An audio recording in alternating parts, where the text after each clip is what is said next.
नमस्ते प्यारे विद्यार्थियों, आप सबको स्टडी मैथ यूट्यूब चैनल में आप सबका हार्दिक स्वागत है। अभिनंदन। मुझे उम्मीद है कि आप सब लोग खुश हैं और मैं लेके आया हूं आपके लिए सामान्य गणित जो बहुत ही आसान तरीके से है। तो चलिए आइए, जो आज का अपना सामान्य गणित के अंदर क्या टॉपिक रहेगा उसके बारे में अपन आज थोड़ी चर्चा करेंगे, क्योंकि गणित के लिए बेसिक जानकारी या आपको सामान्य गणित आना बिल्कुल अनिवार्य है। अगर आपको जब तक सामान्य गणित नहीं आएगी तब तक आप जीवन में कुछ नहीं करोगे और गणित से नहीं आपका डर दूर होगा।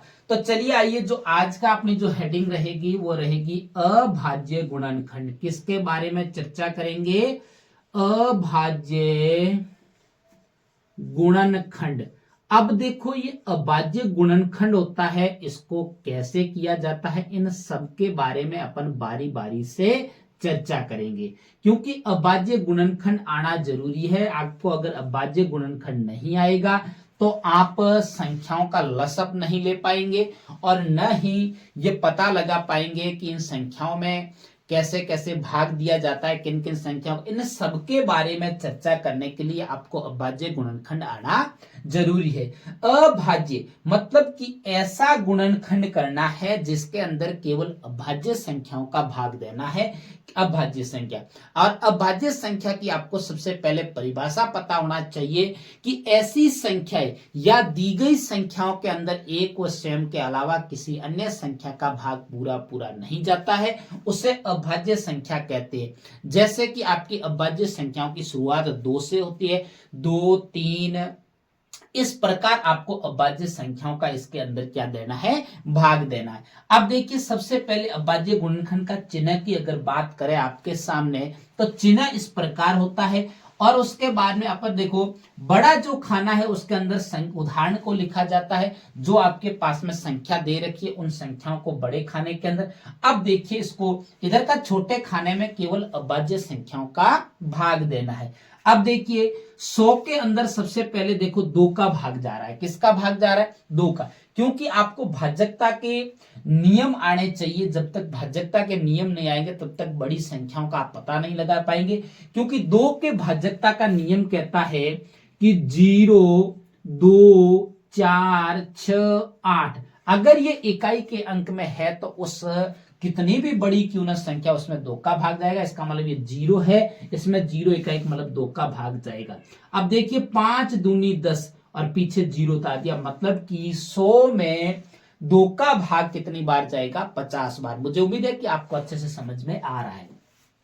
अब देखिए, जब तक 2 को छोड़ना नहीं है तब तक 2 का भाग पूरा पूरा जाता है। अब देखो, फिर से 2 का भाग जा रहा है, क्योंकि इसके पीछे क्या आ गया है? 0। अब देखो, 50 में कितनी बार जाएगा? 2 दूने 4 और इधर एक शेष बचा 10 और 5 दूने 10, मतलब कि कितनी बार गया? 25 बार। फिर देखिए, 2 का भाग तो 25 में जाता नहीं है, न 3 का जाता है, क्योंकि अंकों का योग में अगर 9 का 3 का भाग नहीं जा रहा है तो इसमें 3 का भी भाग इसमें नहीं जाएगा। 3 के बाद में 5, देखो 5 में 5 का भाग जा रहा है, 25 में कितनी बार जाएगा? 5 पंजे 25 और 5 में कितनी बार जाएगा? 1 बार। तो ये हो गया 100 का अभाज्य गुणनखंड के। हाँ, उसके बाद 500 का देखिए, तो 500 में भी पीछे क्या है? इकाई का अंक अपना क्या है? 0।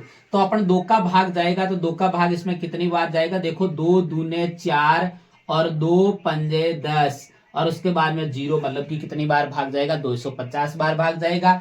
फिर से देखिए, 0 है तो 2 का भाग जा रहा है। देखिए, तो 2 एकम 2, 2 दूनी 4 और 2 पंजे कितना होता है?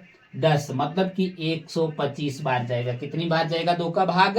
125 बार। उसके बाद में देखिए, फिर क्या इसमें भाग जा रहा है? 2 का? 2 का तो नहीं जाएगा, क्योंकि इसमें जो पीछे की अपनी शर्तें दे रखी है वो है नहीं इसके अंदर। अब देखिए, उसके बाद में देखो, क्या 3 का भाग जाता है क्या? 5 और 3 कितना होता है? 8 और 8 नहीं जाता है, इसका मतलब 5 का ही भाग जाएगा। कितनी बार जाएगा? 5 दूनी 10 और 5 पंजे 25। फिर से 5 का भाग जा रहा है, 5 पंजे 25 और फिर 5 का भाग 5 में 1 बार। मुझे उम्मीद है कि आपको ये अच्छे से समझ में आया है। उसके बाद में 1000 का देखिए, तो 1000 में 2 का भाग सबसे पहले जा रहा है। क्यों? क्योंकि पीछे इकाई का क्या? 0 है। 5 दूनी 10, मतलब कि 500 बार जाएगा। उसके बाद में 2 का भाग इसमें देखो, 2 दूनी 4, 2 पंजे 10 और 0 पीछे। और उसके बाद में फिर से देखो, 2 का भाग जा रहा है, कितनी? 2 एकम 2, 2 दूने 4 और 2 पंजे 10।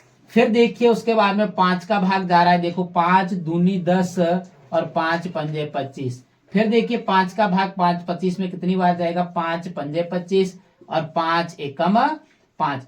मुझे उम्मीद है कि आपको ये तीनों अभाज्य गुणनखंड 100, 500 और 1000 का बहुत अच्छे से समझ में आया है। और भी आप प्रयास करते रहना। तब तक मेरे स्टडी मैथ यूट्यूब चैनल पर बने रहे।